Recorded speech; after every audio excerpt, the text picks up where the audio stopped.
Le millionnaire suivit l'employé et la vit sous un pont avec ses enfants. L'aîné révéla tout. Richard Dubois remarquait depuis 3 semaines quelque chose qu'il ne savait comment nommer. Ce n'était pas une chose concrète, pas une erreur en cuisine, ni une tache sur les sols, ni une plainte, ni un retard. C'était quelque chose en Louise, quelque chose qui s'en allait d'elle, comme la lumière s'en va d'une bougie quand quelqu'un laisse la fenêtre ouverte, doucement, sans bruit, sans que personne ne le remarque, jusqu'à ce que la flamme ne soit presque plus là. Les mains furent la première chose. Richard la vit servir le petit déjeuner des triplés un lundi matin et s'arrêta à la porte de la cuisine, car les mains de Louise étaient rouges, gercées, avec la peau crevassée aux jointures, comme si elle les avait plongées dans de l'eau glacée pendant des heures. Elle servit les 3 assiettes de fruits avec la même précision que d'habitude. La banane coupée en rondelles pour Sébastien, la pomme en dés pour Jacques, la mangue sans pépins pour Émilie, mais ses mains tremblaient en posant la cuillère, et ses doigts se refermaient avec la rigidité de quelque chose qui fait mal. Ensuite, ce furent les yeux, les cernes que Louise a toujours eues, les cernes normales d'une femme qui travaille.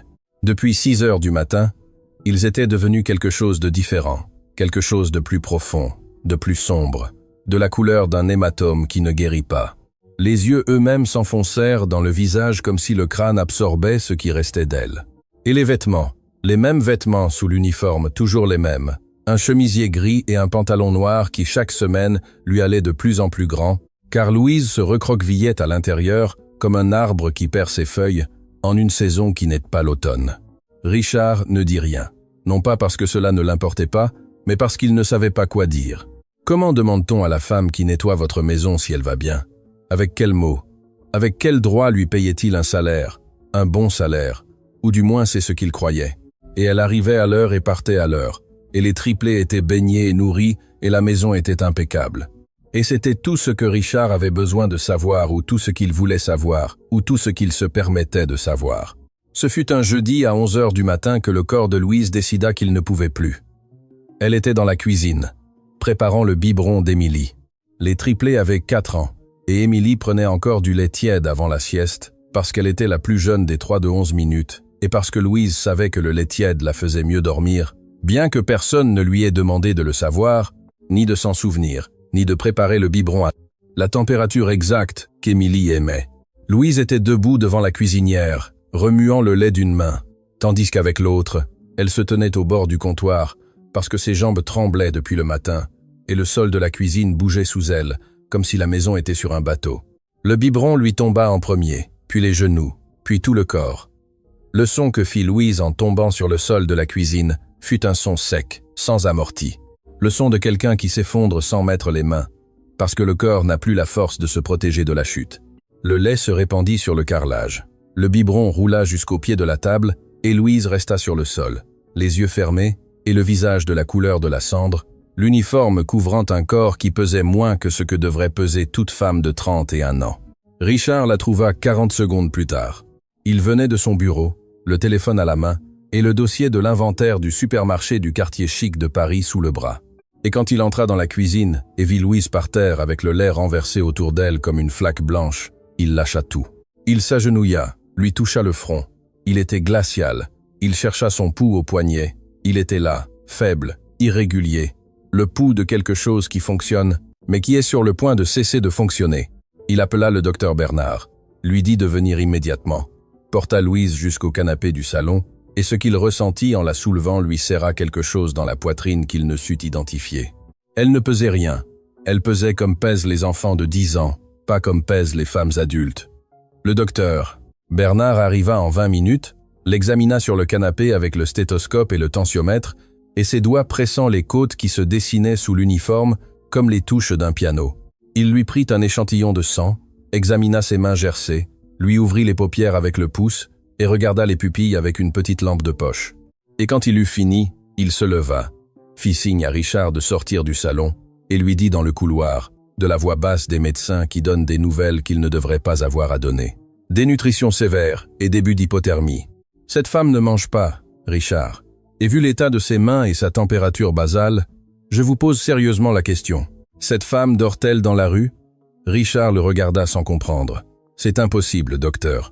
Je lui paye son salaire complet toutes les quinzaines. Le docteur Bernard ne répondit pas. Il rangea le stéthoscope dans sa mallette, laissa quelques instructions sur la table et partit. Et Richard resta immobile dans le couloir de son hôtel particulier à Neuilly-sur-Seine, regardant vers le salon où Louise dormait sur le canapé avec l'uniforme taché de lait et le vieux manteau qu'elle ne quittait jamais couvrant ses épaules.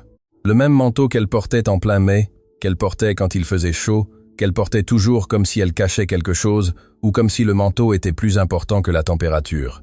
Et pour la première fois en 3 ans d'avoir cette femme travaillant chez lui, Richard Dubois se posa la question qu'il aurait dû se poser le premier jour. Comment vivait la femme qui s'occupait de ses enfants? Richard ne dormit pas bien cette nuit-là, ni la suivante, ni celle d'après. La question du docteur Bernard s'était installée dans sa tête comme un bourdonnement qui ne s'éteint pas. Cette femme dort-elle dans la rue? Ce ne pouvait être.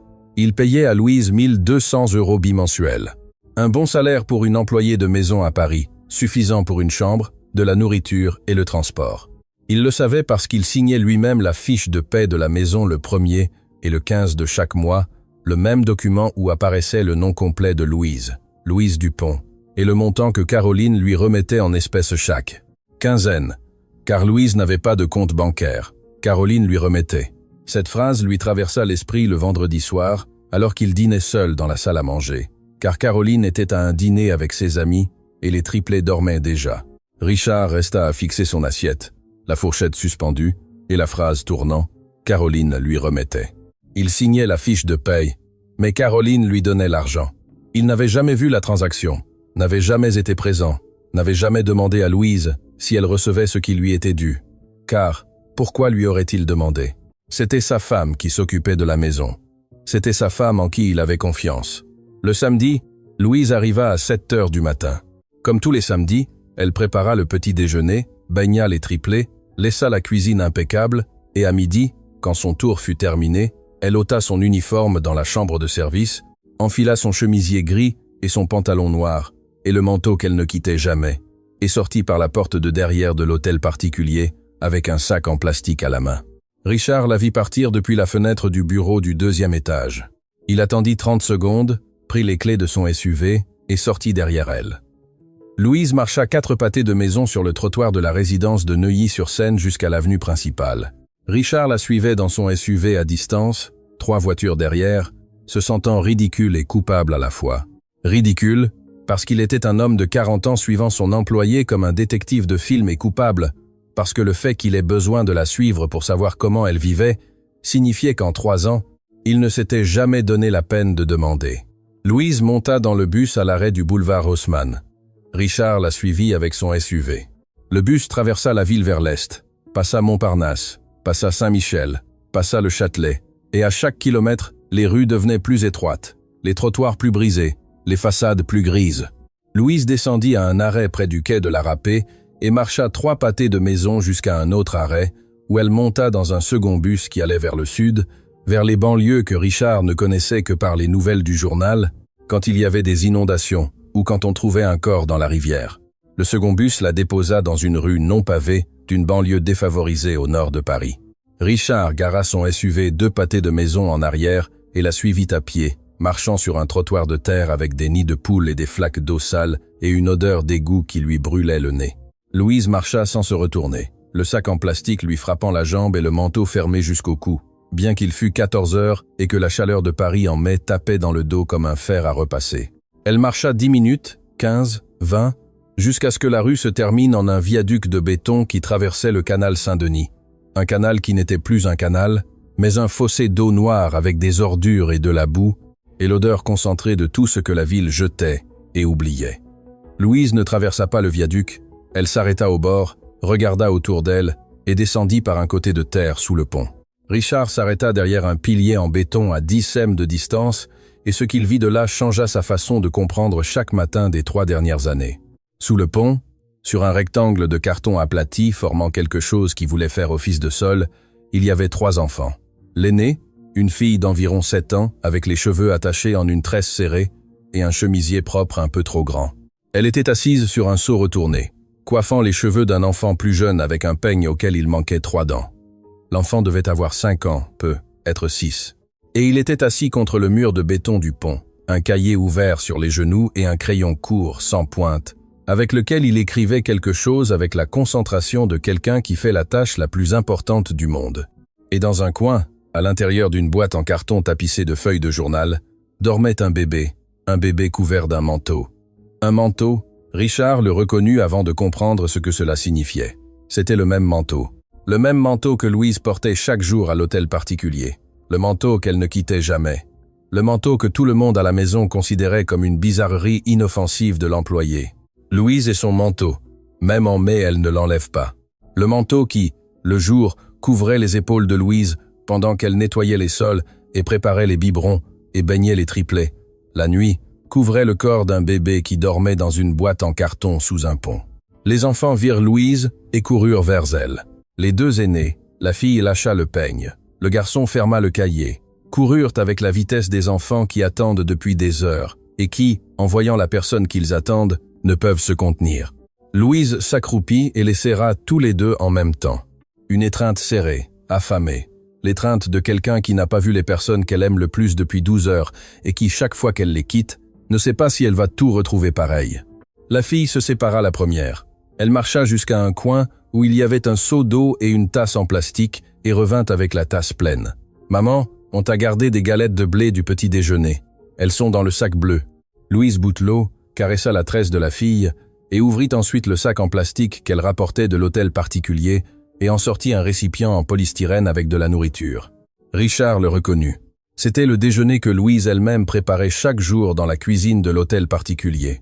Le plat qu'elle se servait à midi quand les triplés faisaient la sieste. Le plat que Richard avait vu sur le comptoir de la cuisine des centaines de fois, sans se demander si Louise le mangeait ou non. Elle ne le mangeait pas. Elle le rangeait dans son sac et l'apportait ici. Louise ouvrit le récipient, sortit une cuillère et commença à donner à manger au garçon du cahier d'abord, puis à la fille, cuillère par cuillère, leur répartissant la nourriture avec la précision de quelqu'un qui sait exactement combien chacun mange et combien il faut en laisser pour que cela suffise. Et elle ne mangea pas, ne porta pas la cuillère à sa bouche une seule fois. Elle coupa les galettes que la fille avait gardées du petit déjeuner, des galettes froides et dures qui avaient passé le milieu de la journée dans un sac en plastique sous un pont, et les trempa dans le bouillon du ragoût pour les ramollir et en donna une à chacun. Et quand les deux enfants eurent fini de manger, Louise marcha jusqu'à la boîte en carton, souleva le bébé avec précaution pour ne pas le réveiller, le berça contre sa poitrine et avec la cuillère lui donna les restes du bouillon. De petites cuillerées de celles que l'on donne à un bébé qui commence tout juste à manger des solides, de petites cuillerées que le bébé recevait à moitié endormi, les yeux fermés et la bouche s'ouvrant par réflexe. Richard était debout derrière le pilier, la main sur le béton et la mâchoire si serrée qu'il avait mal aux dents. Ce qu'il voyait n'était pas une scène de pauvreté. C'était un système organisé de survie qui fonctionnait avec la précision de quelque chose qui s'était répété maintes fois. Les galettes gardées, l'eau dans le seau, la nourriture répartie dans l'ordre, le bébé en dernier. Un système que Louise avait construit pour maintenir en vie 3 enfants sous un pont, tout en travaillant 12 heures par jour à nettoyer un hôtel particulier où il y avait en abondance tout ce qui leur manquait. Et alors Richard regarda les détails qui lui firent plus mal que la faim, et plus que la boîte en carton, et plus que le manteau. Il regarda les vêtements des enfants, propres, pas neufs, pas beaux, mais propres. Le chemisier de la fille avait une pièce cousue à la main au coude. Le pantalon du garçon était rapiécé au genou. Les vêtements du bébé étaient minuscules et décolorés, mais ils étaient propres et secs. Quelqu'un lavait ses vêtements, quelqu'un les étendait, les séchait, les pliait. Quelqu'un maintenait la dignité de 3 enfants qui vivaient dans la rue comme s'ils vivaient dans une maison. Il regarda vers le coin, près du mur du pont. Il y avait un sac en tissu avec des livres à l'intérieur. Les dos dépassaient, usés, avec les coins pliés, mais rangés par taille. Il y avait une trousse de crayons ouverte avec 3 crayons courts et un taille-crayon. Il y avait un plastique transparent étendu sur les cartons pour les protéger de l'humidité. Il y avait un seau avec un couvercle où il gardait probablement les galettes pour que les rats ne les mangent pas. Louise nourrissait ses enfants avec la nourriture qu'elle ne mangeait pas. Elle leur donnait son manteau pour qu'ils dorment. Elle lavait leurs vêtements quelque part que Richard ne pouvait imaginer. Elle gardait leurs livres organisés et leurs crayons prêts et leurs devoirs à jour. Elle vivait sous un pont et maintenait la structure d'un foyer, là où il n'y avait pas de foyer. Et elle arrivait chaque matin à 7 heures à l'hôtel particulier de Neuilly-sur-Seine, l'uniforme repassé et le sourire timide et les mains gercées par le lavage des vêtements à l'eau froide. Et personne, ni Richard, ni Caroline, ni le docteur, ni personne, ne s'était demandé d'où elle venait, ni où elle allait. Richard s'appuya contre le pilier, ferma les yeux et ressentit quelque chose qui n'avait pas de nom, mais qui ressemblait à la honte, multipliée par 3 ans de n'avoir pas demandé, multipliée par chaque petit déjeuner que Louise servait, pendant que ses enfants mangeaient des galettes froides, multipliée par chaque nuit où il dormait dans des draps en coton égyptien, pendant qu'un bébé dormait dans une boîte en carton, couvert par le manteau de sa mère. Il ouvrit les yeux, s'essuya le visage avec la main, et quand il allait faire un pas en avant, la fille à la tresse le vit. Elle le vit, debout derrière le pilier, avec des vêtements qui n'appartenaient pas à ce quartier, et un visage qui n'appartenait pas à ce monde. Et ses yeux, des yeux sombres, fermes, sérieux, d'une manière qui ne correspondait pas à ses 7 ans. Ils se fixèrent sur lui avec le regard de quelqu'un qui reconnaît une menace, avant qu'elle ne se déclare. La fille se leva, se plaça devant ses frères et regarda Richard sans cligner des yeux, attendant, les poings serrés et la tresse tendue, et la posture d'une fille qui a appris que les étrangers qui apparaissent près de votre maison, même si votre maison est sous un pont, n'apportent jamais rien de bon. Louise le vit 3 secondes après que Sophie. Elle était assise sur les cartons avec Mathieu dans les bras, lui donnant les dernières petites cuillerées de bouillon quand elle sentit le changement dans le corps de sa fille, la rigidité, la posture, les poings. Et elle leva les yeux vers où Sophie regardait. Et quand elle vit Richard Dubois debout derrière le pilier du viaduc avec sa chemise de ville et ses chaussures en cuir et son visage d'homme qui vient de voir quelque chose qu'il ne peut pas traiter, la couleur lui quitta le visage, comme l'eau s'en va par un drain. Elle se leva des cartons avec. Mathieu toujours dans les bras. Le bébé se réveilla avec le mouvement et commença à faire un son doux. Pas un cri, mais une plainte. La plainte d'un enfant d'1 an et demi, qui était endormi, et qui perçoit maintenant que quelque chose a changé dans le corps de sa mère. La tension, le tremblement, le cœur battant si fort que le bébé pouvait le sentir contre son oreille. « Monsieur », dit Louise. Et le mot sortit brisé, coupé en 2 par la peur. La peur totale de quelqu'un qui vient de perdre la seule chose qui lui restait. Le secret qui maintenait tout. « Monsieur, s'il vous plaît, ne me renvoyez pas. Je sais que j'aurais dû vous le dire. Je sais que j'aurais dû dire que j'ai des enfants et que je vis. Que nous vivons. » Sa voix se brisa. Les larmes commencèrent à couler, mais elle ne les essuya pas car elle avait Mathieu dans un bras et l'autre main, elle la tendit en avant, comme si elle pouvait arrêter d'une paume ouverte ce qui était sur le point d'arriver. « Si vous savez que je vis ainsi, vous allez penser que je suis une mauvaise mère, que je ne peux pas prendre soin de vos enfants si je ne peux pas prendre soin des miens. Et j'ai besoin de ce travail, monsieur. Ce travail est la seule chose que j'ai. Si vous me l'enlevez, nous n'avons rien. Rien. » Richard ne répondit pas. Non pas parce qu'il ne voulait pas, mais parce qu'il ne pouvait pas. Il avait la mâchoire bloquée et les yeux rivés sur quelque chose qui était devant Louise, quelque chose qui avait capté son attention avant même que Louise ne commence à parler et qui occupait maintenant tout l'espace de sa conscience. Sophie. La fille était debout entre Richard et ses frères, les pieds nus sur la terre humide et les bras légèrement ouverts sur les côtés. Non pas comme une fille de 7 ans, mais comme quelqu'un qui a appris que lorsque le danger est là, la première chose à faire est de se placer entre le danger et ce que l'on veut protéger. Derrière elle, Émile était assis contre le mur du pont, le cahier serré contre la poitrine et les yeux grands ouverts, regardant Richard avec l'immobilité d'un enfant qui a appris que lorsqu'un étranger apparaît, il vaut mieux ne pas bouger. Et plus en arrière, dans la boîte en carton qui n'avait plus de bébé, restait le manteau froissé sur le journal, comme la preuve de quelque chose que Richard était encore en train de traiter. Sophie le regarda. Elle le regarda de face, sans baisser les yeux, sans reculer, avec un regard qui n'était pas celui d'une enfant, mais de quelqu'un qui avait dû grandir avant l'heure, parce que les circonstances ne lui avaient pas laissé d'autre choix. Et quand elle parla, sa voix sortit ferme, d'une manière qui ne correspondait ni à son âge, ni à sa taille, ni à la terre qu'elle avait aux pieds, ni au pont qu'elle avait au-dessus de la tête. « Si vous allez crier sur ma maman, dit Sophie, criez sur moi. » Richard cligna des yeux. La phrase le frappa avec une force inattendue, non pas par les mots, mais par la façon dont elle les prononça, sans hésitation, sans tremblement, avec l'assurance absolue de quelqu'un qui a pris une décision et ne la changera pas, quoi qu'il arrive ensuite. « Elle travaille toute la journée pour vous, » continua Sophie sans bouger de l'endroit où elle était plantée. « Elle part à 6 heures du matin quand il fait encore noir et revient à 7 heures du soir quand il fait déjà noir. Encore une fois, elle nous laisse sa nourriture, elle nous laisse sa couverture. La fille désigna le manteau dans la boîte sans se retourner, car se retourner signifierait cesser de regarder Richard. Et Sophie n'allait pas cesser de le regarder. Elle ne dort pas. Je l'entends la nuit. Elle se couche quand nous nous endormons et se lève avant que nous ne nous réveillions. Elle se couche sur le carton sans rien dessus parce que tout ce qu'elle a, elle nous le donne. Louise fit un pas en avant avec Mathieu dans les bras. « Sophie, tais-toi, ma fille. Ne parlez pas comme ça, monsieur. »« Non, maman, » dit Sophie sans se retourner. « Tu me dis toujours de me taire, de ne rien dire, de supporter, mais je ne vais pas me taire. » La fille regarda Richard à nouveau.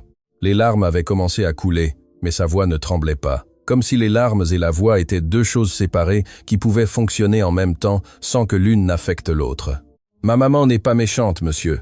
Les méchants sont ceux qui l'ont chassée de l'autre maison. Ma maman payait son loyer tous les mois. Elle n'a jamais rien dû. Mais il y a 3 mois, l'argent ne lui suffisait plus et le propriétaire nous a mis dehors. Il nous a mis dehors avec mes frères, avec le bébé. Et ma maman a cherché une autre chambre.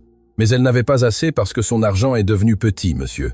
Son argent est devenu petit d'un mois à l'autre, et elle ne sait pas pourquoi. » Richard sentit quelque chose bouger dans sa poitrine.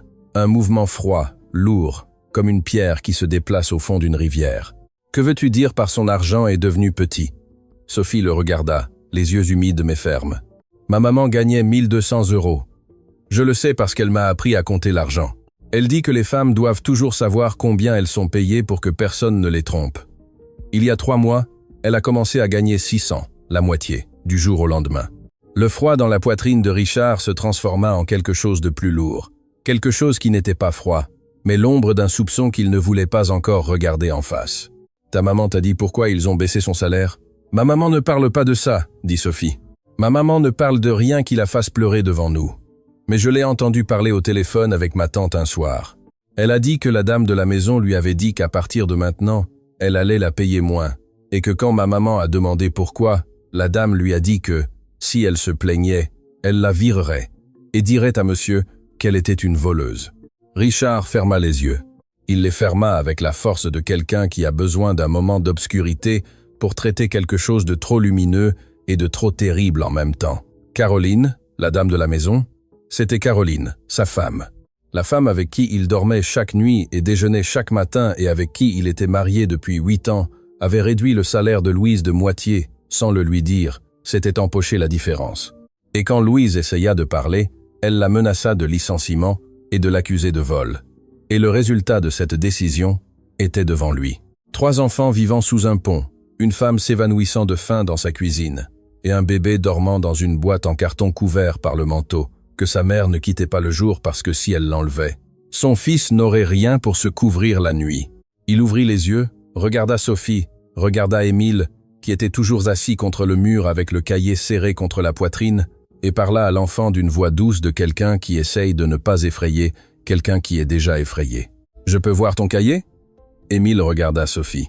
Sophie le regarda et, d'un mouvement de tête presque imperceptible, une permission silencieuse entre frères qui ont leur propre langage, le langage des enfants qui ont appris à communiquer sans mots, car les mots attirent parfois des problèmes.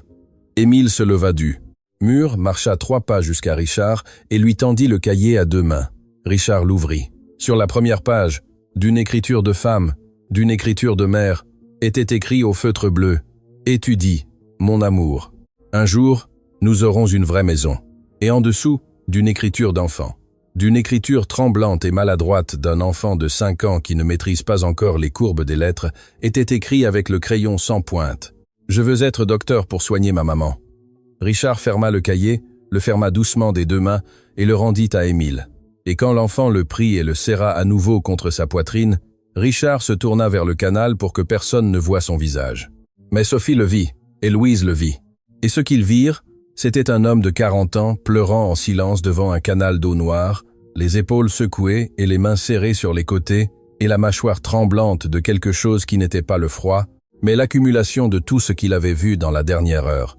Les cartons, la boîte, le manteau, la nourriture répartie, les livres organisés, le crayon sans pointe, les 9 mots du cahier d'un enfant de 5 ans qui voulait être docteur pour soigner la femme qui se tuait pour le maintenir en vie. Richard s'essuya le visage avec la manche de sa chemise, se retourna, marcha jusqu'à Louise et sans rien dire, enleva son manteau. Pas le manteau de Louise, mais le sien, de Marc, en laine, qui coûtait ce que Louise ne gagnait pas en 1 mois. et le posa sur ses épaules avec la délicatesse de quelqu'un qui fait le premier geste correct. Après 3 ans de gestes absents, Louise le regarda les yeux rouges, et Mathieu dans les bras et le manteau de Richard sur les épaules et la peur toujours sur le visage, mais mélangé maintenant à quelque chose qui ressemblait à la confusion de quelqu'un qui attendait un coup et reçut autre chose. Richard s'agenouilla devant la boîte en carton, la regarda. Il regarda le journal froissé qui servait de matelas. Il regarda la marque que le corps de Mathieu avait laissée sur le carton à force de dormir. Puis il se leva, marcha jusqu'à Louise, tendit les bras, et Louise, après un moment d'hésitation, le moment d'hésitation d'une femme qui n'avait confiance en personne depuis 3 ans, parce que la dernière fois qu'elle avait fait confiance à quelqu'un, son salaire avait été coupé de moitié, lui tendit Mathieu. Richard porta le bébé, le serra contre sa poitrine avec la maladresse d'un homme qui a des triplés de 4 ans, mais qui n'a jamais porté l'enfant de quelqu'un d'autre. Et Mathieu s'installa contre lui avec la facilité des bébés qui ne distinguent pas entre riches et pauvres, et qui ne distinguent qu'entre les bras qui soutiennent et les bras qui ne le font pas. Il regarda Sophie. La fille était toujours au même endroit, les poings sur les côtés, la tresse serrée et les yeux humides, mais secs à la fois, avec la posture de quelqu'un qui ne sait pas encore si ce qui se passe est bon ou mauvais et qui ne baissera pas sa garde avant d'être sûr. « Personne ne va crier sur ta maman », dit Richard en la regardant dans les yeux. « Plus jamais personne. » Sophie ne répondit pas, ne bougea pas. Elle le regarda une seconde de plus avec ses yeux qui avaient trop vu pour 7 ans, et quelque chose se relâcha sur son visage. Pas un sourire, pas encore, mais le premier signe que la tension qui lui avait durci la mâchoire commençait à céder. « Allons-y, » dit Richard. « Prenez vos affaires, vous venez avec moi. » Sophie regarda sa mère. Louise regarda Richard, et sur le visage de Louise passa quelque chose qui n'était pas encore de la gratitude, mais quelque chose d'antérieur à la gratitude. Quelque chose qui ressemblait au soulagement de quelqu'un qui retient sa respiration depuis des mois et qui, enfin, relâche l'air. Sophie fut la première à bouger. Elle marcha jusqu'au mur du pont, attrapa le sac en tissu avec les livres, la trousse de crayons, le sac avec les vêtements propres. Elle plia le plastique qui protégeait les cartons. Elle rangea le peigne à 3 dents dans la poche de son pantalon et ramassa par terre un sac en plastique de supermarché que Richard n'avait pas vu auparavant. Un sac froissé noué d'un nœud que Sophie porta à 2 mains et qu'elle serra contre son corps avec la précaution de quelqu'un qui porte quelque chose de plus précieux que tout le reste. Richard ne savait pas ce qu'il y avait dans ce sac. Il ne demanda pas. Il marcha vers son SUV avec Mathieu dans un bras et le sac de livres dans l'autre. Et derrière lui marchèrent Louise avec Émile par la main et Sophie en dernier, fermant la marche, regardant en arrière une dernière fois pour s'assurer qu'il ne laissait rien, parce que les enfants qui ont vécu avec rien apprennent que rien ne doit être laissé derrière. Le chemin du retour dura 40 minutes. 40 minutes pendant lesquelles Richard conduisit son SUV dans les mêmes rues que Louise parcourait 2 fois par jour en bus, les rues non pavées du quartier populaire au nord de Paris, puis le quai de la Râpée, puis le centre, puis les avenues arborées de l'ouest, et à chaque kilomètre que le SUV avançait vers Neuilly-sur-Seine, le contraste devenait plus obscène. Les trottoirs se réparaient, les façades se peignaient, les arbres se multipliaient, et le monde se transformait en le monde où Richard vivait, et qui était à 40 minutes, et à un univers entier de distance de l'endroit où Louise dormait avec ses enfants sur des cartons.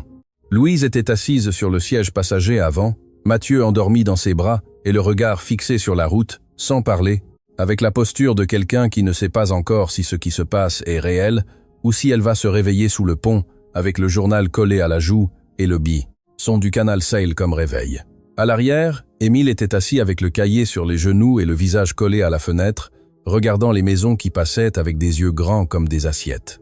Parce qu'un enfant de 5 ans qui dort sous un pont ne sait pas qu'il existe des maisons avec jardin et garage et des murs peints en blanc. Et le découvrir d'un coup alors que le SUV roule à 60 km/h, c'est comme découvrir que le monde est plus grand et plus injuste que ce que l'on imaginait. Et Sophie était assise derrière Richard en silence avec le sac de course sur les genoux et les mains sur le sac et le regard droit devant elle, sans voir les maisons, sans voir les jardins, sans voir rien de ce qu'Émile voyait avec étonnement, parce que Sophie avait 7 ans, mais le regard de quelqu'un qui a cessé de s'émerveiller du monde, le jour où un homme a frappé à la porte de la chambre où ils vivaient, et leur a dit qu'ils avaient 24 heures pour partir. « Depuis combien de temps vivez-vous là ?» demanda Richard sans quitter la route des yeux. Louise ne répondit pas. Elle serra Mathieu contre sa poitrine et regarda par la fenêtre. Et le silence qu'elle laissa fut le silence d'une femme qui ne sait pas comment dire ce qu'elle a à dire, parce que le dire à voix haute le rend plus réel. 3 mois, dit Sophie depuis le siège arrière. 87 jours. Je les compte. Richard ajusta le rétroviseur pour voir la fille. Tu les comptes?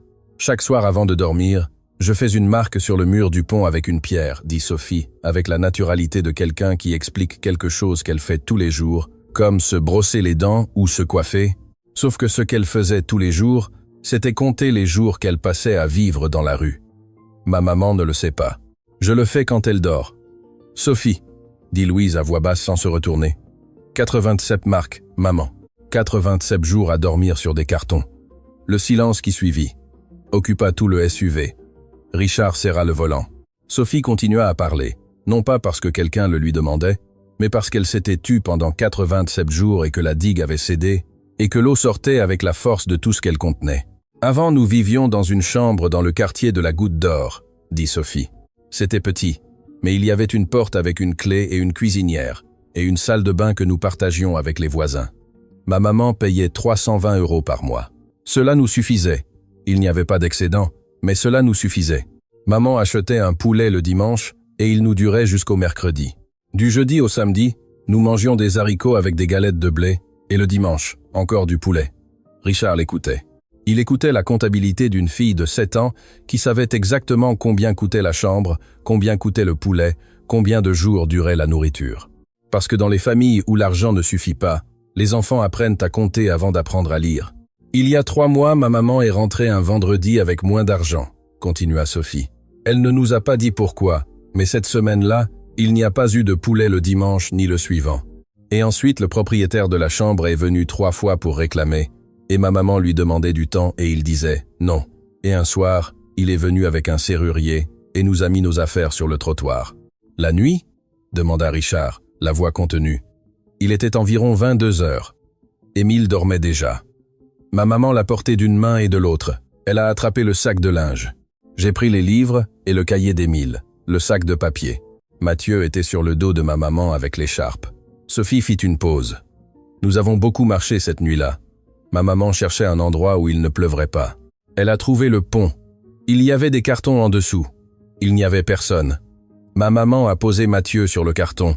Elle nous a couverts avec le manteau et la couverture que nous avions pu prendre et s'est assise à côté de nous sans se coucher. Elle n'a pas dormi cette nuit-là, moi non plus. J'ai fait semblant de dormir, mais je l'ai vue assise, regardant le canal toute la nuit avec Mathieu dans les bras. Richard grilla un feu rouge. Il ne le vit pas. Il ne vit rien, sauf l'image que Sophie mettait dans sa tête. Une femme assise sur des cartons sous un pont la nuit, avec un bébé dans les bras, regardant un canal d'eau noire, sans dormir, sans pleurer, sans se plaindre, simplement assise dans l'obscurité, décidant que le lendemain, elle se lèverait et irait travailler dans un hôtel particulier où il y avait en abondance tout ce qui lui manquait. Les premières nuits, il a plu, dit Sophie. L'eau entrait par un côté du pont. Ma maman nous déplaçait tous de l'autre côté et mettait le plastique sur les cartons, mais l'eau s'infiltrait par en dessous. Mathieu est tombé malade de la toux la 2e semaine. Ma maman l'a emmené à la pharmacie du coin et ils lui ont acheté un sirop avec le peu d'argent qu'il lui restait. Je lui mettais des linges humides sur le front comme ma maman m'avait appris. Émile se décolla de la fenêtre et regarda sa sœur. Sophie, ne parle pas des rats. Si, je vais en parler, dit Sophie. Une nuit, des rats sont venus, 2 gros. Ils se sont glissés sous les cartons cherchant les galettes. Ma maman les a effrayés avec un bâton, mais Émile n'a pas pu dormir cette nuit-là, ni la suivante, ni l'autre. Maintenant, il dort avec ses chaussures parce qu'il dit que les rats ne mordent pas les chaussures. Richard regarda Émile dans le rétroviseur. Le garçon avait la tête baissée et les mains serrant fortement le cahier et les pieds avec des chaussures. Les chaussures portées à l'intérieur du SUV, les chaussures qu'il n'enlevait même pas maintenant, serrées contre le sol. Ils arrivèrent à Neuilly-sur-Seine à 15h30. Richard gara le SUV dans le garage. Il en descendit, ouvrit la porte passager pour Louise, et quand ils marchèrent vers l'entrée de la maison, Louise se tourna automatiquement vers la porte de service, la porte latérale, la porte par où elle entrait et sortait tous les jours depuis 3 ans, la porte qui n'était pas la porte principale, parce que la porte principale n'était pas pour elle. « Par ici », dit Richard, debout devant la porte principale, la main sur la poignée. « Aujourd'hui, vous entrez par ici. » Louise le regarda, regarda la porte et entra avec Mathieu dans les bras, et les yeux remplis de quelque chose qui n'était pas encore de la gratitude, mais de la confusion. La confusion d'une femme qui, depuis 3 ans, utilise la porte de service et qui ne sait pas marcher par la porte principale d'une maison qu'elle connaît par cœur, mais qu'elle n'a jamais vue sous cet angle. Ce qui suivit au cours des 3 heures suivantes fut quelque chose que Richard observa depuis les marges, l'estomac serré et les yeux ouverts, car chaque détail lui révélait quelque chose qu'il aurait dû savoir et qu'il ne savait pas. Louise baigna les 3 enfants dans la salle de bain de la chambre d'amis, un par un, avec l'eau chaude que les enfants touchèrent comme si c'était quelque chose d'extraordinaire. Émile mit ses mains sous le jet et regarda sa maman avec une expression que Richard n'oublierait jamais. L'expression d'un enfant de 5 ans découvrant que l'eau peut être chaude. Sophie se lava les cheveux seule, debout sous la douche, les yeux fermés et la tête en arrière, et les mains frottant le shampoing avec l'efficacité d'une adulte. Parce que Sophie n'avait pas eu de shampoing, d'eau chaude, ni de douche depuis des mois, mais elle n'avait pas oublié comment faire, de la même manière qu'elle n'avait rien oublié de ce que sa mère lui avait appris. Et Mathieu pleura quand l'eau lui toucha le dos, non pas de douleur, mais de surprise. La surprise d'un bébé qui ne connaissait que l'eau froide du seau, et qui ne savait pas qu'une autre température existait. Louise leur mit des vêtements propres, les vêtements qu'elle avait dans le sac, les mêmes vêtements rapiécés et reprisés, mais propres, toujours propres. Richard demanda à Colette, l'autre employée qui venait le samedi, d'acheter de nouveaux vêtements pour les 3 enfants. Colette revint avec des sacs, et Sophie regarda les nouveaux vêtements sans les toucher, les mains sur les côtés, avec l'expression de quelqu'un qui ne sait pas si elle peut prendre ce qu'on lui offre, parce qu'on ne lui a jamais rien offert. « C'est pour toi », dit Richard. Sophie regarda sa mère. Louise acquiesça les yeux rouges, et Sophie prit le chemisier à 2 mains et le regarda comme on regarde les choses qui comptent, avec attention, avec soin, avec le sérieux d'une enfant qui sait ce que coûte chaque chose, parce qu'elle a vu sa mère compter des pièces dans l'obscurité sous un pont. Les triplés de Richard descendirent les escaliers à 16 heures, quand ils se réveillèrent de leur sieste. Sébastien fut le premier à les voir. Il s'arrêta sur la dernière marche. Il regarda les 3 enfants assis à la table de la cuisine, mangeant de la soupe chaude, et cria vers l'étage. « Jacques, Émilie, descendez. Ce sont les enfants de Louise. Elle nous a toujours parlé d'eux. » Et ils descendirent tous les 3 en courant, et s'assirent à table avec les enfants de Louise, et mangèrent ensemble, 6 enfants autour d'une table, avec des assiettes de soupe. Et Richard s'appuya contre le mur de la cuisine, regardant la scène la mâchoire serrée, parce que ses triplés savaient que Louise avait des enfants et lui non. Ses triplés de 4 ans en savaient plus sur la vie de la femme qui s'occupait d'eux que lui, qui signait la fiche de paye toutes les quinzaines. À 20 heures, les enfants de Louise s'endormirent dans la chambre d'amis. Émile s'endormit en 3 minutes, profondément enfoncé dans l'oreiller, avec une profondeur que seuls atteignent les enfants qui dorment depuis des mois sur du carton et qui découvrent soudain que les lits existent. Mathieu s'endormit dans les bras de Louise, dans un lit, sans boîte, sans journal, sans le froid du béton sous le carton. Mais Louise lui mit le manteau dessus, le vieux manteau usé, qui sentait l'hôtel particulier le jour et le pont la nuit. Elle le posa sur Mathieu, bien que la chambre fût tiède et que les couvertures fussent suffisantes, parce que le manteau n'était plus seulement un manteau, c'était la promesse que sa mère était proche. L'odeur de ce qui restait d'un foyer quand il n'y a plus de foyer. Sophie fut la dernière à se coucher. Elle se glissa dans le lit avec le sac de course à côté de l'oreiller. Louise lui dit de le laisser sur la table. Sophie dit non. Louise n'insista pas. Elle connaissait sa fille. Elle connaissait cet entêtement qui n'était pas de l'entêtement, mais un instinct de protection. La même entêtement qui l'avait fait se tenir devant Richard, les poings serrés, pour défendre une mère qui ne pouvait pas se défendre seule. À 22 heures, la maison silencieuse et les 6 enfants endormis, Richard s'assit au bureau du 2e étage, ouvrit l'ordinateur, accéda au système comptable de la maison, le système où il enregistrait toutes les dépenses domestiques, les salaires, les paiements aux fournisseurs. Il chercha le salaire de Louise, et ce qu'il trouva confirma tout ce que Sophie lui avait dit sous le pont. La fiche de paye indiquait 1 200 € bimensuels. C'était ce que Richard autorisait. C'était ce qui sortait de son compte. Mais quand il ouvrit le fichier des dépenses que Caroline administrait, le fichier des dépenses variables du foyer, qui incluait les achats au supermarché, le jardinier, la teinturerie et les paiements en espèces au personnel, il trouva quelque chose qui ne devrait pas être là. Un retrait bimensuel de 600 € sous la catégorie indemnité personnelle. Caroline O, au cours des 3 derniers mois. Caroline Dupont, 600 € bimensuels que Caroline se versait avec l'argent qu'elle prenait à Louise. Richard fit les calculs. 3 mois, 6 quinzaines, 600 € chacune, 3600 €. Caroline avait volé 3600 € à une femme qui gagnait 1200, qui avait 3 enfants, qui n'avait pas de mari, qui n'avait pas de famille à Paris, qui n'avait rien sauf un travail, et la dignité de maintenir ses enfants propres, nourris et scolarisés avec la moitié de l'argent qui lui était dû. Et quand l'argent ne suffit plus pour la chambre, et que Louise fut expulsée avec ses 3 enfants dans la rue, Caroline continua de s'asseoir à la table de la salle à manger pour dîner avec Richard, comme si rien ne s'était passé. Elle continua de dépenser dans les restaurants, les sacs et les salons. Elle continua de vivre dans un hôtel particulier à Neuilly-sur-Seine, tandis que la femme qu'elle volait dormait sous un pont avec un bébé couvert par un manteau. Richard ferma l'ordinateur, éteignit la lampe et resta assis dans l'obscurité du bureau, les mains jointes et la mâchoire serrée, et la certitude que la femme qui dormait à 10 cm de lui dans la chambre principale n'était pas la femme avec qui il croyait être marié. À 2 heures du matin, il se leva pour un verre d'eau. Il descendit à la cuisine en silence, sans allumer les lumières, guidé par l'habitude de 3 ans dans la même maison. Et quand il arriva à la cuisine, il trouva quelqu'un assise au comptoir, Sophie, les jambes pendantes du tabouret, parce qu'elle n'atteignait pas le sol, le sac de course sur les genoux, les yeux ouverts dans l'obscurité, regardant vers la fenêtre de la cuisine qui donnait sur le jardin éclairé par les lumières extérieures, avec l'expression d'une enfant qui ne peut pas dormir parce qu'elle n'a pas eu de toit pendant 3 mois, et qui, soudain, a un toit et des murs, et un lit et des couvertures. Et le cerveau ne sait pas comment traiter la différence. « Tu ne peux pas dormir ?» demanda Richard en s'asseyant sur le tabouret d'à côté. Sophie secoua la tête. « Tu as peur ?»« Non, » dit Sophie. « C'est que le lit est très doux et je me sens bizarre. Sous le pont, je m'endormais vite parce que j'étais fatigué. Ici, je ne suis pas fatigué et le lit est si doux que je ne sais pas comment me mettre à l'aise. » Richard la regarda.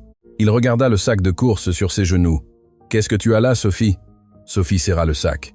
Elle le regarda, les yeux plissés, l'évaluant, le mesurant du regard de quelqu'un qui a appris à ne pas faire confiance et qui a besoin d'un moment pour décider si cette fois est différente.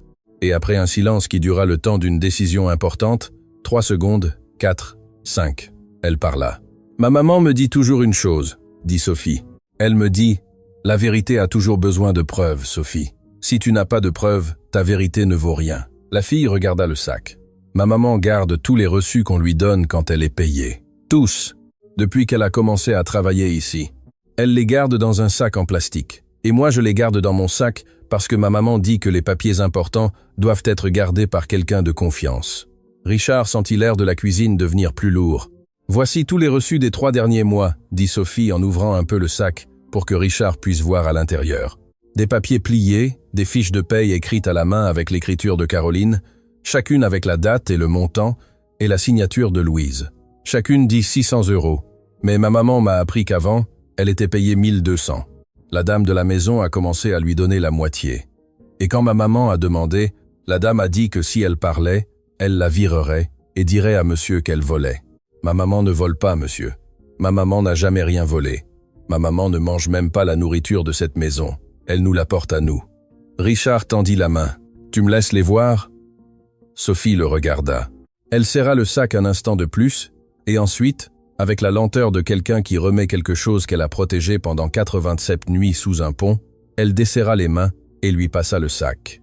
Richard l'ouvrit, en sortit les reçus, les étala sur le comptoir de la cuisine, un à côté de l'autre. 6 reçus de 6 quinzaines, chacun avec la même écriture de Caroline, chacun avec le même montant, 600. Chacun avec la signature tremblante de Louise, et la date et la note paiement bimensuel service domestique. 6 papiers qui racontaient l'histoire complète de ce qui s'était passé. Une femme riche avait volé à une femme pauvre la moitié de son salaire pendant 3 mois, et la femme pauvre n'avait rien dit parce que la femme riche l'avait menacée. Et le résultat était 3 enfants dormant sur des cartons sous un pont, tandis qu'un bébé utilisait un manteau d'adulte comme couverture. « Sophie, » dit Richard d'une voix basse, regardant les reçus sur le comptoir. « Demain, j'aurai besoin que tu me prêtes ces papiers un instant. Je te les rendrai. Vous me le promettez ?» Richard la regarda.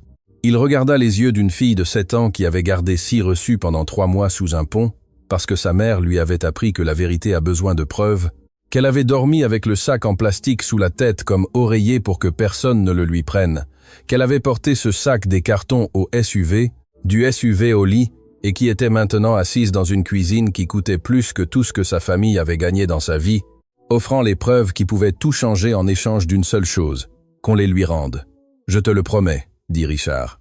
Sophie acquiesça, descendit du tabouret, marcha vers la porte de la cuisine, et avant de sortir, elle se retourna et dit quelque chose que Richard entendit comme si c'était une sentence. « Ma maman n'a pas besoin que vous la sauviez, monsieur. Ma maman nous a sauvés nous-mêmes, seuls. Ce dont ma maman a besoin, c'est que quelqu'un voie la vérité, et la vérité est dans ses papiers. » Elle marcha dans le couloir en silence, les pieds nus sur le carrelage froid, et le dos droit d'une enfant qui vient de remettre ce qu'elle avait de plus précieux, et disparut dans l'obscurité de la chambre d'amis, où sa mère et ses frères dormaient pour la première fois en 87 nuits sous un toit qui n'était pas en béton. Caroline descendit les escaliers le dimanche à 9 h du matin avec sa robe de chambre en soie, les cheveux relevés en un chignon lâche et le visage sans maquillage de quelqu'un qui s'attend à trouver la cuisine vide, le café prêt et le journal sur le comptoir. Ce qu'elle trouva fut autre chose. Les 6 enfants étaient assis autour de la table de la cuisine, les triplés d'un côté, Sébastien, Jacques et Émilie, et les enfants de Louise de l'autre, Sophie, Émile et Mathieu, dans la chaise haute que Richard avait sortie du placard, car c'était la chaise haute qu'Émilie n'utilisait plus, et dont Mathieu avait besoin. Louise était debout près de la cuisinière, servant des œufs brouillés dans 6 assiettes avec la même précision que d'habitude, le même soin que d'habitude, sauf que cette fois-ci, elle ne servait pas 3 assiettes, mais 6. Et les 3 assiettes supplémentaires étaient pour ses propres enfants, qui, pour la première fois en 87 jours, prenaient leur petit déjeuner avec des œufs chauds à une table avec une nappe. Caroline s'arrêta à l'entrée de la cuisine. Son regard parcourut la scène avec la vitesse de quelqu'un qui est en train de traiter quelque chose qui n'était pas dans ses plans. Les enfants inconnus, les nouveaux vêtements, la chaise haute, les assiettes supplémentaires, Louise servant de la nourriture avec une expression que Caroline ne lui avait jamais vue. Non pas l'expression timide et baissée de toujours, mais quelque chose qui ressemblait à la tranquillité minimale et fragile d'une mère qui peut voir ses enfants manger chaud. « Qu'est-ce que c'est ?» dit Caroline d'une voix qui n'était pas encore un cri, mais qui avait déjà le tranchant de quelque chose qui était sur le point de l'être. « Bonjour Caroline », dit Richard depuis le comptoir où il prenait son café, le journal fermé et le regard fixé sur sa femme. « Ce sont les enfants de Louise. Ils vont rester ici. » Le silence dura 2 secondes. Puis Caroline traversa la cuisine en 3 pas et se posta devant Richard, les yeux brûlants et la voix montant en volume à chaque mot. « Que font ces enfants dans ma maison? Qui les a amenés? Qui a autorisé cela ?» Sébastien leva la tête de son assiette. « Papa les a amenés. »« Maman, ce sont les enfants de Louise. Elle nous parle toujours d'eux. Sophie est l'aînée, Émile est celui du cahier, et Mathieu est le bébé, n'est-ce pas, Louise ?» Aloïse ne répondit pas. Elle resta immobile près de la cuisinière, la poêle à la main et les yeux fixés sur le sol, car la présence de Caroline dans la cuisine activait le même réflexe qui s'activait depuis 3 mois chaque fois qu'elle était près d'elle.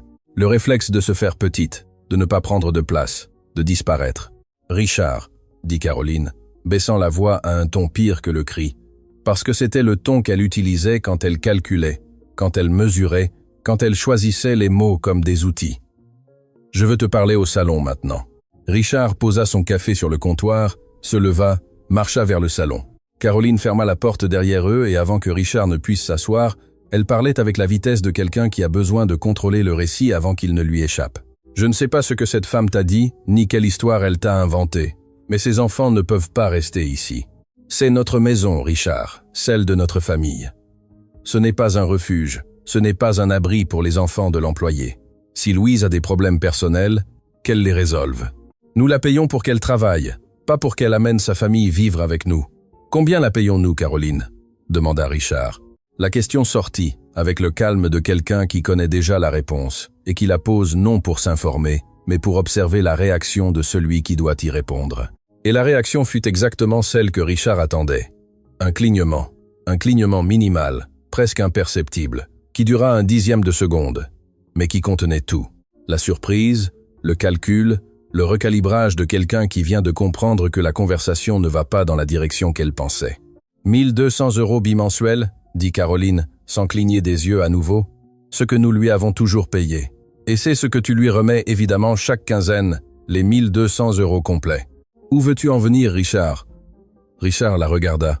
Il la regarda avec le regard d'un homme qui a passé la nuit à vérifier des chiffres sur un ordinateur et a trouvé une colonne qui disait « Indemnité personnelle, Caroline O » et qui a maintenant besoin d'entendre le mensonge complet de la bouche de sa femme avant de le détruire avec la vérité. « Nulle part, » dit Richard. « Je veux juste que tu me confirmes que tu lui paies les 1200 € complets. »« Oui, Richard, les 1200 € complets.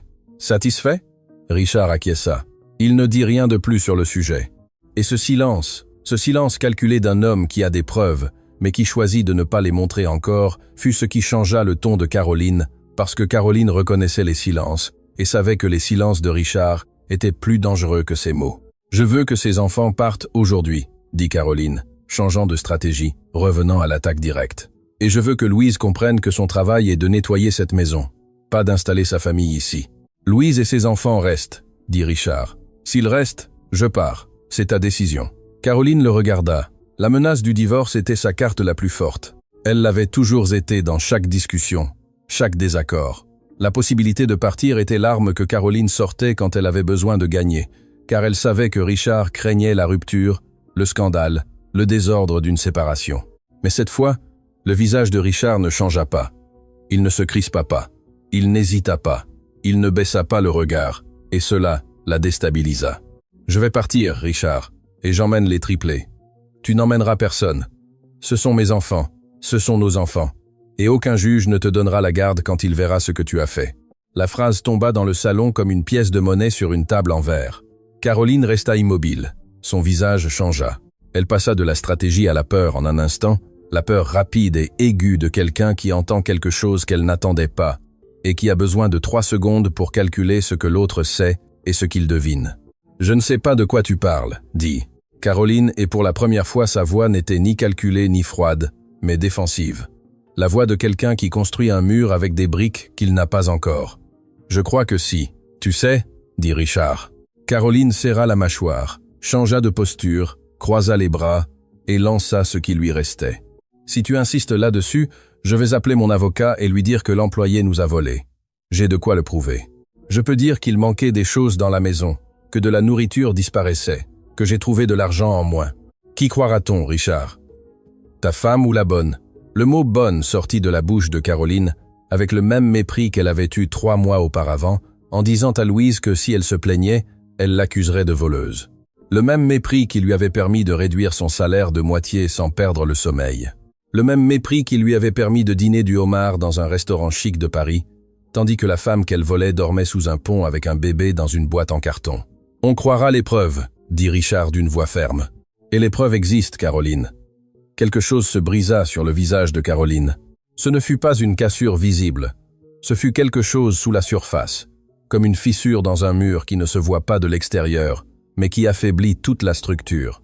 Elle resta debout devant Richard, les bras croisés et la mâchoire serrée et les yeux se déplaçant rapidement de gauche à droite, calculant, recalculant, cherchant une sortie qu'elle ne trouvait pas. « Tu commets une erreur, » dit Caroline d'une voix qui voulait paraître menaçante, mais qui sonna plus fine, plus fragile. La voix de quelqu'un qui sait qu'il est en train de perdre et qui essaie de gagner du temps. Une erreur qui te coûtera cher. Elle se retourna, sortit du salon, monta les escaliers, et du 2e étage, sa voix descendit, avec la clarté de quelqu'un qui veut être entendu. « Louise, prends tes affaires et celles de tes enfants. Tu pars aujourd'hui, et si tu ne pars pas, demain mon avocat déposera une plainte pour vol. » Richard sortit du salon et marcha vers la cuisine. Ce qu'il trouva lui serra la poitrine avec la force d'un poing. Louise était en train de ranger des choses. Elle était à genoux sur le sol de la chambre de service, mettant les vêtements de ses enfants dans le sac en tissu, les mains tremblantes et les larmes lui coulant sur les mains. Et les mouvements rapides et mécaniques de quelqu'un qui a appris à faire ses valises en quelques minutes, parce que la dernière fois que quelqu'un lui a dit « Tu pars », elle a eu 24 heures, et cette fois-ci, elle ne voulait pas attendre une minute de plus. « Je ne veux pas causer plus de problèmes, monsieur », dit Louise, sans lever les yeux, la voix brisée et les mains rangeant un t-shirt d'Émile, qui sentait encore le shampoing du bain d'hier. « Vous avez déjà fait beaucoup plus que quiconque pour nous, mais je connais madame. Elle va tenir sa promesse. Elle va déposer plainte. Et si on m'accuse de vol, je ne pourrai travailler nulle part. Et mes enfants? »« Louise, » dit Richard en s'agenouillant devant elle. « Arrêtez, laissez le sac. Personne ne va nulle part. » Mais madame a dit. Madame ne décidera plus rien dans cette maison. Louise le regarda du sol, les yeux rouges et les mains serrant le t-shirt d'Émile et l'expression d'une femme qui veut croire. Mais qui n'a pu croire en rien depuis 3 mois, parce que chaque fois qu'elle a cru que les choses allaient s'améliorer, elles ont empiré. À la porte de la cuisine, debout contre le chambranle, se tenait Sophie avec le sac de courses dans les mains, serré contre la poitrine, regardant sa mère par terre, regardant Richard agenouillé, regardant vers les escaliers d'où était descendue la voix de Caroline. Et dans ses yeux de 7 ans qui avaient compté 4,27 marques sur le mur d'un pont, il y avait quelque chose qui n'était pas de la peur, mais de la décision. La décision de quelqu'un qui garde quelque chose depuis 4,27 nuits, et qui sait que le moment est venu de le sortir. Sophie serra le sac, regarda sa mère, regarda Richard, et marcha vers le salon sans que personne ne le lui demande. Sophie entra dans le salon, les pieds nus sur le sol en marbre, et le sac de course serré contre la poitrine à 2 mains. Caroline descendait les escaliers avec une petite valise et le téléphone à l'oreille, parlant à quelqu'un, probablement son avocat, probablement préparant la plainte qu'elle avait promise à Louise, probablement construisant le mensonge qu'elle allait utiliser pour détruire une femme qui n'avait rien fait, sauf travailler, se taire et survivre. Richard était debout dans le salon, il vit Sophie entrer, il vit le sac et comprit ce qui allait se passer avant que cela n'arrive, car la conversation de 2 heures du matin dans la cuisine lui avait appris quelque chose sur cet enfant, que Sophie ne faisait rien sans un but, que chaque mouvement était calculé avec la précision de quelqu'un qui a appris que dans la vie des pauvres, il n'y a pas de marge d'erreur. Caroline raccrocha en arrivant à la dernière marche. Elle regarda Sophie, debout dans le salon avec le sac. « Et cet enfant, qu'est-ce qu'elle fait ici ?»« Louise, emmène tes enfants d'eux. »« Madame, » dit Sophie. Le mot sortit de la bouche de la fille avec une clarté qui arrêta Caroline au milieu de sa phrase. Ce ne fut pas un cri, ce ne fut pas un défi. Ce fut la voix d'une enfant de 7 ans qui avait répété ce moment 4,27 fois dans sa tête. Une fois pour chaque marque sur le mur du pont, une fois pour chaque nuit où elle serra le sac contre sa poitrine, se demandant si un jour elle pourrait l'ouvrir devant la bonne personne. Sophie marcha jusqu'à la table basse du salon, posa le sac sur la table, l'ouvrit et commença à en sortir les reçus. Elle les sortit un par un, à 2 mains, avec la même délicatesse avec laquelle on sort les choses qui comptent. Pas vite, pas d'un coup, mais doucement, avec soin, plaçant chaque papier sur la table en verre, avec la solennité de quelqu'un qui dépose des preuves sur le bureau d'un juge. 6 reçus, 6 quinzaines, 6 papiers pliés en 4 qui avaient survécu 3 mois sous un pont, à l'intérieur d'un sac en plastique, entre les mains d'une enfant qui les avait protégés, comme d'autres enfants protègent un jouet préféré. « Maman, ne mens pas », dit Sophie d'une voix ferme, et les yeux fixés sur Caroline. « Ma maman n'a jamais menti. Ma maman n'a jamais volé. Voici la preuve. » Caroline regarda les reçus. Son visage passa par 3 expressions en 2 secondes. Confusion, reconnaissance et panique. Confusion parce qu'elle ne s'attendait pas à ce qu'une enfant de 7 ans ait des documents. Reconnaissance parce qu'elle vit sa propre écriture sur chaque reçu, le montant, la date, la signature de Louise qu'elle-même lui faisait signer chaque quinzaine quand elle lui remettait la moitié de ce qui lui était dû. Et panique parce qu'elle comprit à cet instant que ce qui était sur la table était la preuve qui ne devrait pas exister, la preuve qu'elle croyait ne pas exister. Car qui garde des reçus quand on vit sous un pont? Louise les gardait. Louise gardait chaque papier qu'on lui donnait. Parce qu'une femme qui a grandi sans rien apprend que les papiers sont la seule défense que les pauvres ont contre la parole des riches. Et elle les donnait à Sophie parce que Sophie était la personne la plus fiable qu'elle connaissait. Plus fiable que n'importe quel adulte, plus fiable que n'importe quelle banque, plus fiable que n'importe quel tiroir fermé à clé. Parce que Sophie avait 7 ans, et la férocité d'un animal qui protège ce qu'on lui confie de sa vie. Caroline tendit la main vers les reçus. Un mouvement rapide, instinctif. La main de quelqu'un qui veut faire disparaître les preuves avant qu'il ne soit trop tard. Mais Richard fut plus rapide. Il posa la main sur les papiers, avant que Caroline ne les touche, les ramassa de la table et sortit son téléphone de sa poche. Il photographia chacun d'eux, les 6, un par un, avec la date visible, avec le montant visible, avec l'écriture de Caroline visible, avec la signature de Louise visible. 6 photos qui furent enregistrées automatiquement dans le cloud et qui ne pouvaient plus être effacées, ni déchirées, ni niées. 3 600 €, dit Richard en rangeant son téléphone et en regardant Caroline avec un calme plus dévastateur que n'importe quel cri. 6 quinzaines, 600 € que tu lui as pris à chaque fois.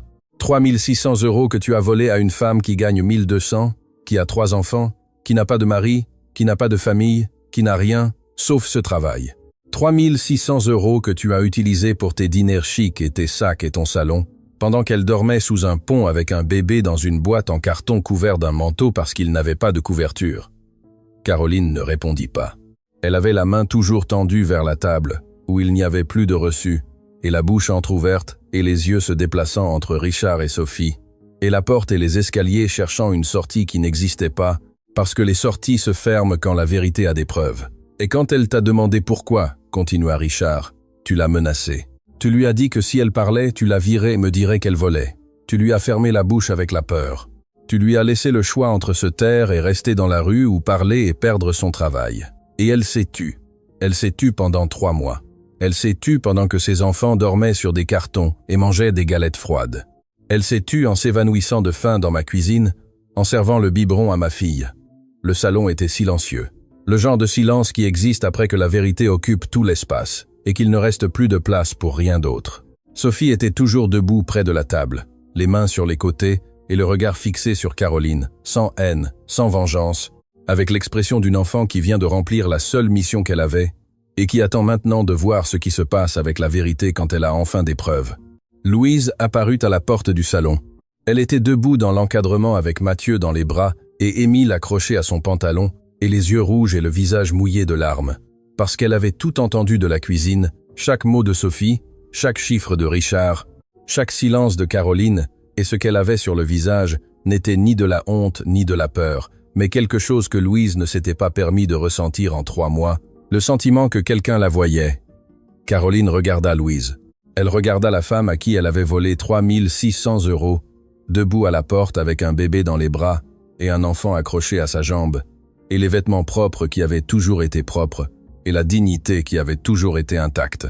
Et ce qui traversa le visage de Caroline ne fut pas du repentir. Ce fut la gêne de quelqu'un qui se voit reflété dans les yeux de la personne qui l'a blessé et qui ne peut soutenir le regard. « Demain, mon avocat vient, » dit Richard. « Tu vas rendre chaque euro, et tu vas signer ce que tu as à signer. Cette nuit, tu pars. » Caroline monta les escaliers sans répondre, fit 2 valises, appela un taxi et sortit de l'hôtel particulier de Neuilly-sur-Seine à 11 h du matin, un dimanche, par la même porte par laquelle elle était entrée 8 ans auparavant, sauf que cette fois-ci, personne ne l'accompagna à la porte, personne ne porta ses valises, et personne ne lui dit au revoir. Les triplés ne comprirent pas pourquoi leur maman était partie avec des valises. Richard leur dit que maman avait besoin de quelques jours de repos. Sébastien demanda si Louise et les enfants allaient rester. Richard dit oui. Et Sébastien prit Émile par la main et le tira vers le salon et lui dit « Viens, je te montre mes voitures », avec la naturalité d'un enfant de 4 ans pour qui les choses sont simples. Les gens qui restent sont les gens qui comptent. Les 6 enfants se réunirent dans le salon cet après-midi-là. Les triplés montrèrent à Émile les jouets qu'ils avaient, et Émile les regardait avec la même expression qu'il avait eue en regardant l'eau chaude, l'expression de quelqu'un qui découvre qu'il existe des choses que d'autres enfants tiennent pour acquises. Sophie s'assit sur le canapé avec Émilie sur ses genoux et lui lut une histoire avec la patience d'une enfant qui lit des histoires à ses frères depuis des années et qui ne distingue pas entre ses propres frères et sœurs et ceux empruntés. Et Mathieu rampa sur le sol du salon, poursuivant une balle que Jacques lui roulait encore et encore. Et chaque fois que Mathieu l'attrapait, Jacques applaudissait. Et Mathieu riait de ce rire de bébé qui remplit les maisons de quelque chose que les meubles et les rideaux et les sols en marbre ne peuvent pas remplir. Richard les regarda depuis la porte du salon. 6 enfants, 3 qui avaient tout et 3 qui n'avaient rien, jouant ensemble sur le sol comme si la différence n'existait pas. Parce que pour les enfants, la différence n'existe pas. La différence est une invention des adultes que les enfants n'ont pas encore appris à voir. Cette nuit-là, quand les 6 étaient endormis, Richard descendit à la cuisine. Louise était là, assise sur le même tabouret où Sophie s'était assise la nuit précédente, les mains sur le comptoir et les yeux regardant le jardin par la fenêtre et le manteau plié sur ses jambes. Parce que Mathieu était déjà endormi dans un lit et n'avait plus besoin du manteau. Mais Louise le gardait sur ses genoux quand même, comme on garde les choses qui ne servent plus à ce à quoi elles servaient, mais qui signifient trop pour les lâcher. Richard s'assit à côté d'elle, ne parla pas. Louise ne parla pas. Et le silence qu'ils partagèrent fut le premier silence en 3 ans qui n'était pas rempli de choses que l'un ne savait pas et que l'autre ne pouvait pas dire. C'était un silence propre, Le silence de deux personnes qui sont enfin du même côté de la vérité. 8 mois plus tard, dans une rue tranquille du quartier de la Goutte d'Or, le même quartier où Louise vivait avant que Caroline ne lui coupe le salaire et que son monde s'effondre. Il y avait une petite maison avec une porte bleue et une fenêtre qui donnait sur un patio où il y avait de la place pour un étendoir et un pot de basilic et rien d'autre, mais qui pour Louise et ses enfants était plus grande que n'importe quel hôtel particulier parce qu'elle était à eux. Richard paya le loyer des 6 premiers mois et la rénovation complète. Peinture, plomberie, une nouvelle cuisinière. Un chauffe-eau pour qu'Émile n'ait plus jamais à découvrir que l'eau chaude existe. Louise lui dit qu'elle ne pouvait pas accepter. Richard lui dit que ce n'était pas un cadeau, mais une dette. La dette d'un homme qui signa des fiches de paie pendant 3 ans sans vérifier que l'argent arrivait là où il devait arriver. Louise accepta à condition que, une fois stabilisée, elle payerait le loyer elle-même. Richard accepta la condition, sachant que Louise la tiendrait parce que Louise tenait toujours parole. C'était quelque chose qu'il avait appris trop tard et qu'il n'allait pas oublier. Sophie entra à l'école des triplés en 3e année et au 2e mois, elle était la meilleure élève de la classe. L'enseignante dit à Richard lors de la réunion parents-professeurs que Sophie avait quelque chose qu'elle n'avait pas vu en 30 ans d'enseignement, une discipline qui ne venait pas de la pression, mais de la conviction. La conviction d'une enfant qui avait appris sous un pont qu'étudier était la différence entre la boîte en carton et la maison avec une porte bleue. Les vendredis, Sophie allait à l'hôtel particulier de Neuilly-sur-Seine avec les triplés et les 5 faisaient leurs devoirs ensemble à la table de la salle à manger. Et Sophie expliquait les divisions à Jacques avec la patience d'une maîtresse et l'autorité de quelqu'un qui sait que la connaissance est la seule chose que personne ne peut vous enlever. Émile avait une trousse complète de 24 crayons de couleur que Richard lui avait offert le premier jour d'école. Il les avait organisés par teinte, chaude d'un côté, froide de l'autre, avec la même obsession de l'ordre qu'il avait quand il rangeait ses 3 crayons sans pointe sous le pont. Le vieux cahier était toujours rangé. Louise ne l'a pas jeté. Elle l'a mis sur l'étagère du salon à côté d'une photo des 3 enfants. Ouvert à la première page où l'on pouvait encore lire son écriture au feutre bleu, « Étudie, mon amour ». Un jour, nous aurons une vraie maison. Et en dessous avec l'écriture d'Émile, qui n'était plus tremblante, mais ferme. Parce qu'un enfant qui écrit tous les jours à un bureau améliore son écriture de la même manière qu'un muscle qui est exercé se renforce. Nous avons déjà une vraie maison, maman. Mathieu dormait dans un lit en bois que Richard avait acheté dans un magasin de meubles du quai de la Râpée. Il avait des draps propres, un petit oreiller et un mobile d'étoiles qu'Émile lui avait fabriqué avec du carton et de la laine. Mais toutes les nuits, sans exception, Louise lui mettait le manteau dessus, le même vieux manteau usé qui n'avait plus besoin de couvrir personne, car il y avait maintenant des couvertures et un toit et des murs. Louise le mettait quand même. Parfois, elle restait un instant la main sur le manteau, regardant Mathieu dormir. Et si quelqu'un lui avait demandé pourquoi elle continuait à le mettre, elle aurait dit que c'était par habitude. Mais ce n'était pas l'habitude, c'était la mémoire. La mémoire de 87 nuits où ce manteau avait été la seule chose qui séparait son fils du froid, et l'acte de le poser doucement, lentement, des 2 mains lissant le tissu sur le corps du bébé, était la façon qu'avait Louise de se rappeler d'où il venait, pour ne jamais oublier ce que cela avait coûté d'arriver jusqu'ici. Richard allait toutes les semaines avec les triplés. Les 6 enfants jouaient dans le patio de la Maison Bleue, avec la même naturalité qu'ils avaient joué le premier jour dans le salon de l'hôtel particulier, sans distinguer, sans mesurer, sans calculer qui avait plus et qui avait moins, parce que les enfants ne naissent pas avec cette calculatrice et ne l'acquièrent que lorsque les adultes l'installent. Sébastien apprit à Émile à faire du vélo sur le trottoir du quartier. Émilie et Sophie inventèrent une langue secrète que seules elles comprenaient. Jacques faisait des grimaces à Mathieu, jusqu'à ce que le bébé rit de ce rire qui remplissait tout le patio. Et Louise continuait à travailler à l'hôtel particulier, non pas parce qu'elle n'avait pas le choix, mais parce qu'elle le voulait. Elle arrivait à sept, partait à 6 heures. Richard lui avait ajusté l'horaire pour qu'elle puisse aller chercher ses enfants à l'école, et les triplés la recevaient chaque matin avec la même joie que d'habitude, parce que pour eux, Louise n'était pas l'employée, mais la personne qui s'occupait d'eux, qui leur coupait les fruits comme chacun les aimait, qui savait qu'Émilie avait besoin de lait tiède, et que Jacques avait peur des abeilles, et que Sébastien ne mangeait rien de vert, à moins que Louise ne le coupe si petit qu'on ne le voit pas. Louise savait tout de ses enfants. Elle l'a toujours su. La différence était que maintenant quelqu'un d'autre le savait aussi. Dans le bureau du 2e étage de l'hôtel particulier, dans le tiroir où Richard rangeait autrefois les factures des supermarchés et les contrats avec les fournisseurs, Il y avait maintenant un objet qui n'appartenait à aucune catégorie comptable. C'était une petite boîte en carton, aplatie, au coin plié, et avec une tache d'humidité sur un côté, et le journal froissé toujours collé au fond. La boîte où Mathieu avait dormi 87 nuits sous un pont sur le canal Saint-Denis.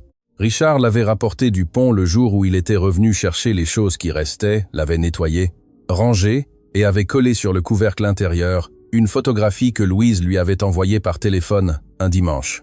Les 6 enfants assis dans le patio de la Maison Bleue, les jambes pendantes du muret bas et les bras autour des épaules de ceux qui étaient à côté. Sophie à une extrémité avec son visage sérieux et Mathieu à l'autre sur les genoux de Sébastien. Et les 4 du milieu souriant du sourire des enfants qui ne savent pas qu'ils sont photographiés et qui, par conséquent, souriant vraiment. Sous la photo, de son écriture, Richard écrivit « Pour ne jamais oublier ce que je n'ai pas vu ».